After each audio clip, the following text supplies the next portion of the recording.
Esse frio aí.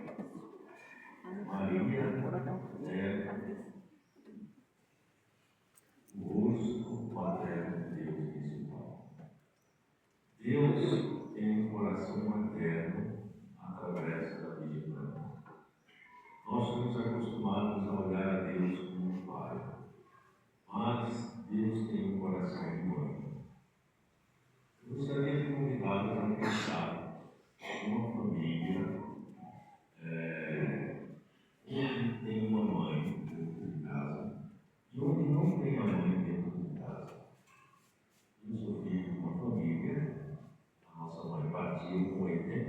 anos. Se estivesse vivo, faria 92 agora, no dia 13 de agosto. Quando a minha mãe era viva, nós nos encontrávamos, meu pai já tinha falecido há uns 20 anos atrás, nós nos encontrávamos com muita frequência. Tudo era motivo para se encontrar na casa da minha mãe. Tudo era motivo para a gente se encontrar. Era dia das mães, era a festa das mães, eu morava longe, mas nos últimos anos eu fiz questão de ir, ao menos no dia das mães, para celebrar com minha mãe. E depois que minha mãe faleceu, esses encontros eles se tornaram bem mais característicos, porque a ausência da mãe dentro de casa traz um vazio que a gente não pode imaginar. Hoje, inclusive, nós até vivemos naquela casa. Os filhos moram numa casa e não existe mais a casa paterna. Eu não tenho mais sentido de existir, ninguém ia morar lá, então não temos. Mas a ausência da mãe dentro de casa é algo assim que deixa um vazio ineterno, eternamente dentro de nós e dentro da casa. Por quê? Porque vocês mulheres, diferentemente de nós homens, nós somos mais grossos, na verdade. Vocês que sabem, quem sabe, vocês têm um marido em casa, talvez os maridos aqui direto sejam muito queridos.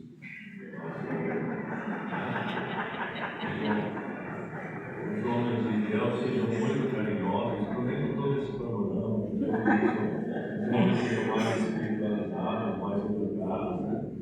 Mas em geral, nós homens, nós somos mais grossos, nós somos tão finos nas relações, nós somos mais frios. As mulheres não, vocês são mais atentas, mais sensíveis. Vocês conseguem fazer várias coisas ao mesmo tempo. Vocês conseguem cozinhar, ligar com o filho, ligar com o marido, falar com o marido no telefone, tudo ao mesmo tempo. Né? Nós homens não, nós conseguimos fazer uma coisa só. Nós somos diferentes. É diferente a psicologia masculina e a psicologia feminina. A mulher, ela é bem mais intuitiva. Ela é bem mais perspicaz e, acima de tudo, ela é muito mais afetiva. Ver um pai dando carinho ao filho e ver uma mãe dando carinho ao filho é muito diferente. Basta olhar o momento da amamentação. Quando a mãe está amamentando o filho, não tem, eu acho, uma imagem mais sublime do que o momento da amamentação. A mãe, a criança, sugando a vida do leite do seio materno e a mãe olhando para a criança e a criança olhando para a mãe. Isso é uma coisa muito linda. Nós homens não temos isso. Nós somos bem grossos da criança, nem trocamos as fraldas da criança em geral, não sei que os homens queriam, mas em geral o homem é assim, né? Mas a mulher não. A mulher cuida dos mínimos detalhes. Dos mínimos detalhes. E a Virgem Maria na igreja é essa figura de mãe dentro de casa, que cuida dos mínimos detalhes da igreja, desde o início da igreja. São Lucas que está nos Atos dos Apóstolos, e no dia de Pentecostes, quando veio o Espírito Santo, nós consideramos a vinda do Espírito Santo como a fundação da igreja, e a mãe de Jesus estava lá. Isto é, ela cuidou da igreja desde o seu nascimento, desde o seu nascimento. E cuidou dos apóstolos desde o seu nascimento. Faleceu seu filho Jesus, mas ela continuou cuidando daqueles que seguiam a Jesus. Por isso que é bonito a gente encontrar nas nossas comunidades senhoras que cuidam dos padres, e aqui em Ilhéus deve ter muitas, né? Senhoras que cuidam dos padres, e leva um bolinho para o padre. Então, primeiro eu fui jantar numa família, eu fui jantar com umas famílias, e a senhora, muito querida, dona da casa, no final ela me disse assim: Senhor Jair, eu fiz um pudim para o Senhor. Olha só a brincadeira dessa senhora, né?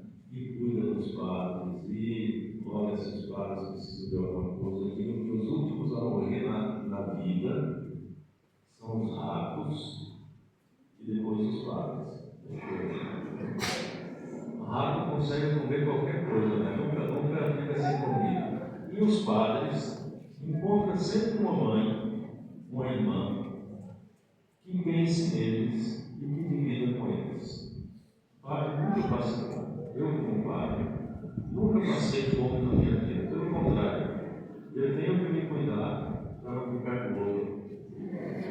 Porque quando eu vou nas famílias, preparam tanta coisa e pensam que o bispo é comilão. E se o bispo não come, ficam bravos. E aí eu tenho que me cuidar para comer pouco, porque todos os dias é num lugar. Esse é o caminho da mãe, esse é o caminho da mulher, esse é o caminho de Maria na nossa igreja. Por isso que nós somos privilegiados como cristãos católicos, porque nós não somos uma igreja católica, nós somos uma igreja de irmão. A minha mãe, quando eu fiquei padre, ela foi comigo visitar o bispo, que faleceu ano passado, com 93 anos, no Ceará. E quando voltamos, paramos em Fortaleza. E como tínhamos um dia para esperar um voo para Salvador, aí decidimos dar uma olhada na cidade de Fortaleza. Eu conhecia. Aí passamos diante da igreja protestante. Aí eu disse à minha mãe: vamos entrar para ver como é que é. Eu sabia que era um lugar dele. Entramos. Quando saímos, rezamos, entramos lá, rezamos um pouco. E quando saímos, a minha mãe disse: já é muito difícil, né? Eu não sou que mãe, gente, uma mãe, eu sou obrigado.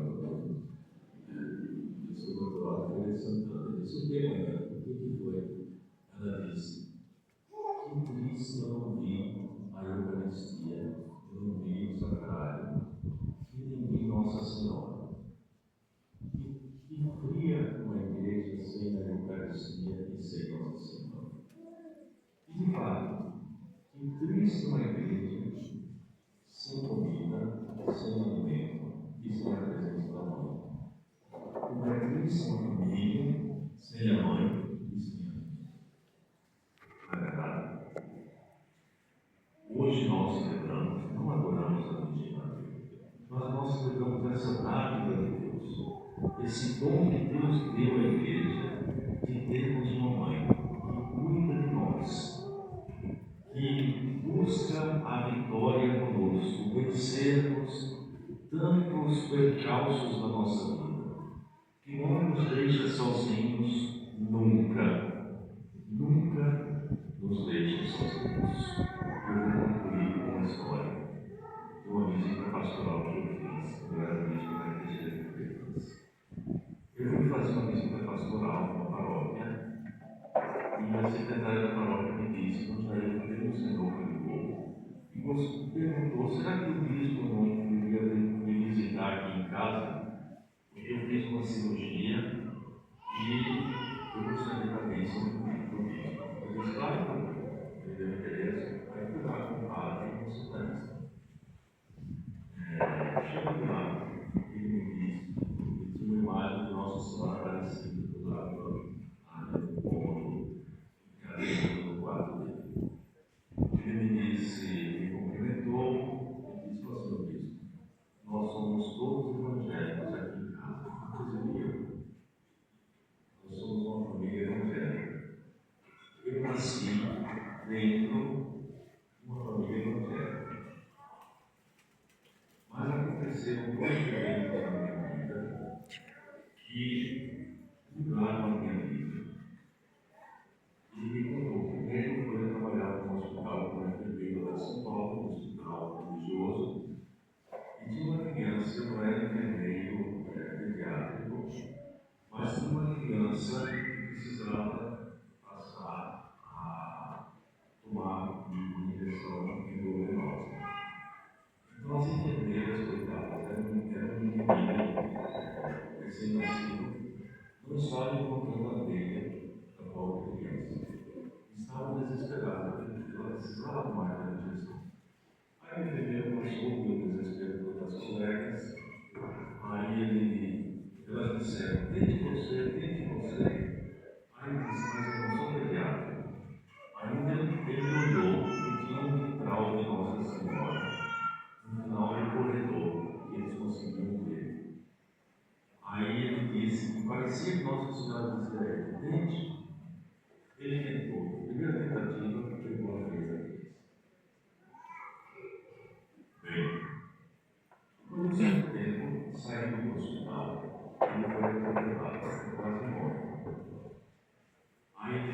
se eu ficar bom, eu vou lá em Aparecida agradecer a Nossa Senhora.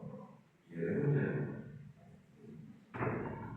Aí disse que ficou bom, e foi para Aparecida, e daí ele comprou a filmagem. Ele me disse: eu estou com câncer, depois faleceu, inclusive. Estou com câncer, Senhor Cristo. Fiz uma cirurgia agora, por isso eu vou pedir para eu agradeço muito. Ele estava chorando essas coisas.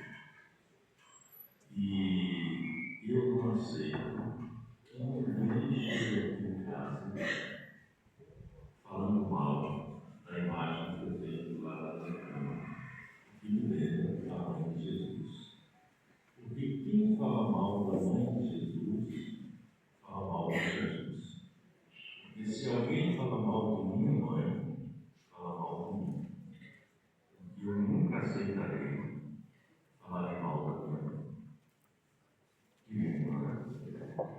Quanto amor, quanta gratidão nós podemos ter a Deus por nos ter dado a graça de nascer numa igreja que tem essa espiritualidade maravilhosa e que nos ajuda a termos um coração mais parecido com o coração da mamãe. Que Deus possa abençoar as festas de Deus, a nossa igreja, possa nos ajudar a nos mantermos firmes na fé, possa nos ajudar a olharmos para Maria, e a imagem dela aqui no santuário de vocês é tão bonita, né? Linda imagem. A olharmos para ela e aprendermos com ela como sermos discípulos de Jesus e como sermos peregrinos da esperança deste ano santo que nós estamos vivendo. Louvado seja nosso Senhor Jesus Cristo. Para sempre seja louvado.